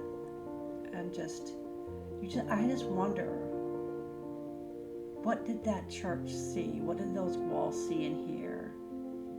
The same with furniture. You think, that was in someone's home. Someone loved it. Someone put their child's clothes in there, or their husband's, or someone sat in front of that mirror and maybe got ready for their wedding or first date. Every piece has a story. I think that's what I like about vintage and old antiques, even old farm equipment. You know, it all tells a story. Sometimes new things don't have a story yet. Their stories are still being written. That's okay. I just like the old ones.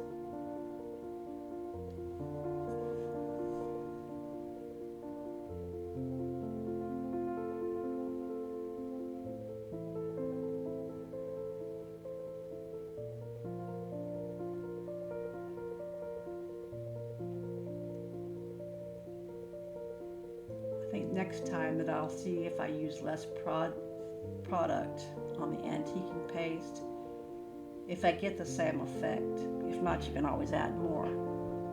The thing with things like this is you can add more, you can't always take away. So you might want to start out a little conservative, unless you just really like the grunge look, and a lot of people do. Maybe start out a little conservative and then you can always add more. But once the stain is on there and it's set, you can't take it off.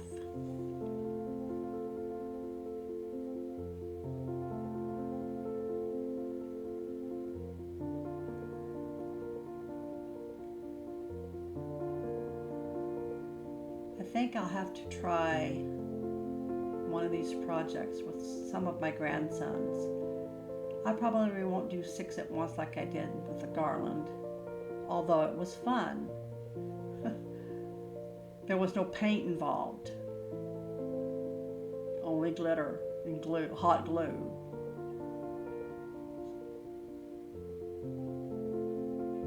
That video is on my YouTube channel still, so if you want to see me do crafting with 6 of my 8 grandsons, take a look. It is wild.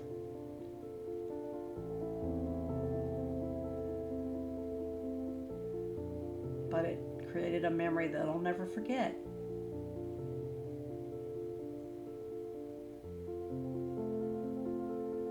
Another story.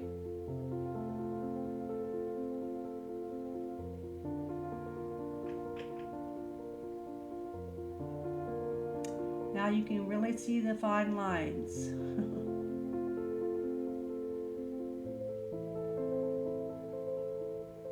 And doesn't it look like a piece of pottery, porcelain pottery, or something really cherished but old.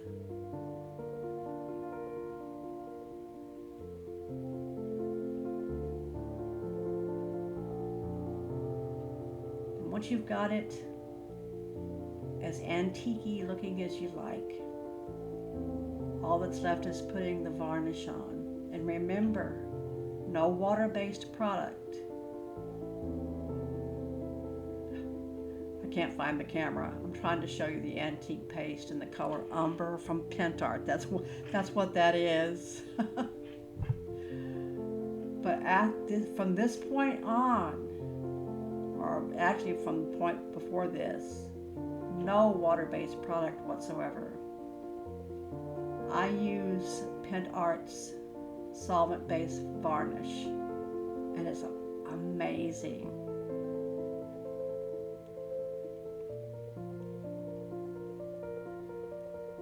I need to get a little bit better editing, I think. I could have edited out all this. You can see where I've smudged up that place where the stamp was. That's okay. I like it. It looks old. It looks like it's part of the picture, and I can restamp it.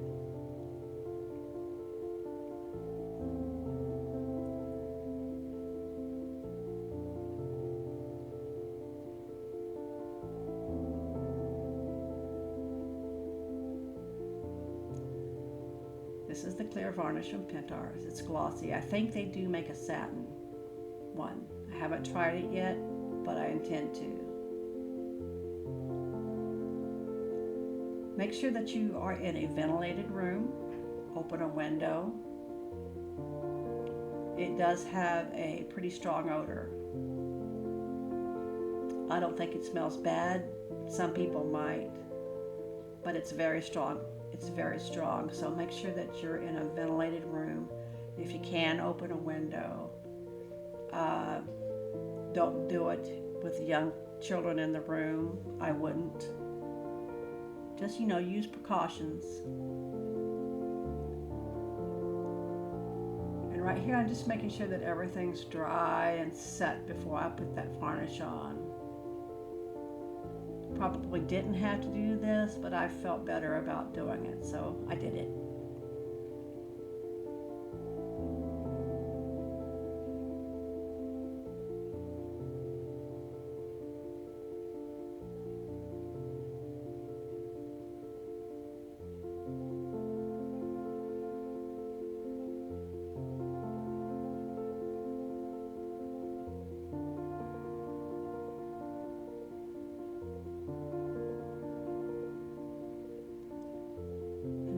Product as well, you want to make sure you've got enough product on your brush that it's not dragging. The brush doesn't drag across your project, but you don't want it to puddle. And again, I'm doing the rim first so that if it does puddle and run down to the bottom of the tray, that I address that when I'm actually putting the varnish on the inside of the tray.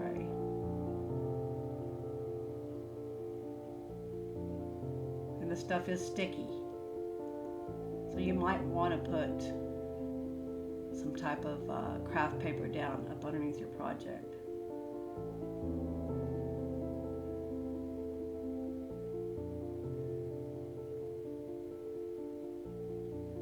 This will protect your paint, will protect the rice paper, will protect the fine line crackle.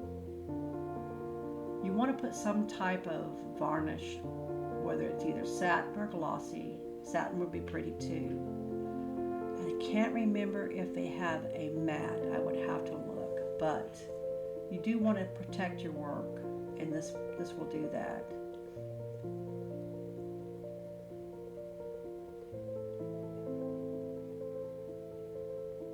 And again, let this dry overnight. It might feel dry before that. Let it dry overnight before you handle it a whole lot. I mean, don't like stick your finger in the middle of the picture and see if it's dry. Let it sit there and dry.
turn it in a light. Make sure you don't have any places that don't have varnish on it. No dry spots. They will show up.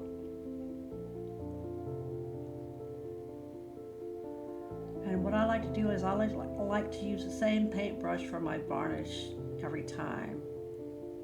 I have a specific brush specifically for varnish that I use every time. And Pen Art sells a solvent that you use to clean your brush with. I just stick my brush inside the jar and twirl it around and then wipe it off. I think I'll show you here in a minute. But this brush will stay with my varnish. That will be stored together so that I know that that's my varnish brush.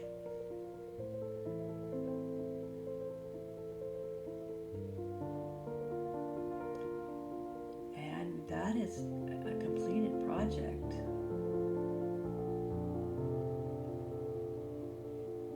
Like I said, a dry spot will show up if you are turning it in your light.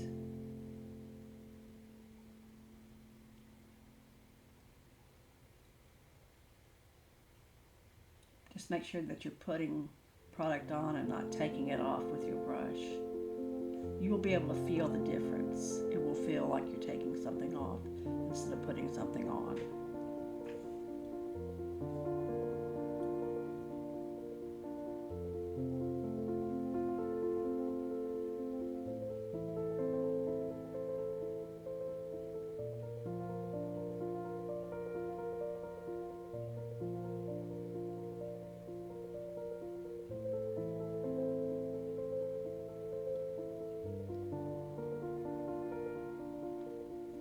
Here is the solvent Pen Art makes that you'll use to clean your brushes with.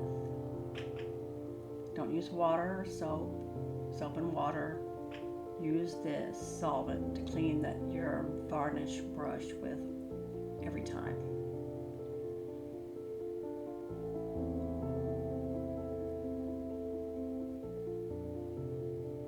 And it too has a strong odor.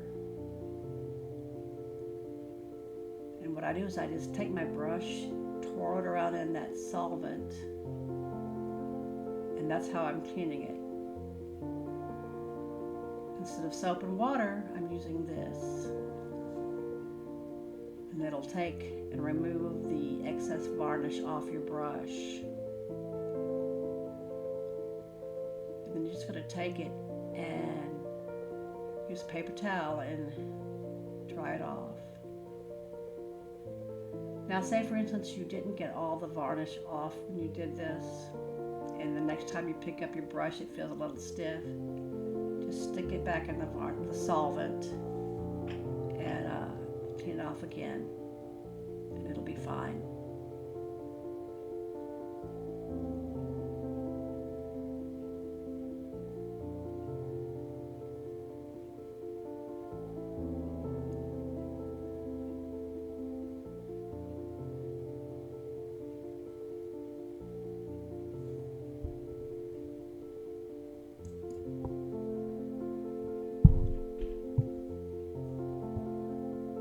Again, keep your window open when you're using that. It smells a little bit stronger than the varnish, I think. And as soon as that dries, I will re-stamp the little area there that looks smudged, and it'll be beautiful.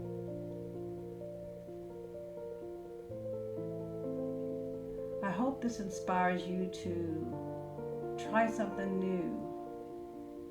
You'd be surprised what you can do, especially if you pray first. You may have talents you never knew you had. And it's such a beautiful, peaceful project because you're just sitting there and you're creating something in your happy place. And in the end, you've done something really pretty and beautiful. I encourage you to try it. If you do, post a picture. I'd love to see it. If you have any questions, just leave them in the comments. I will go back and watch to see if there are any comments, and I will answer them.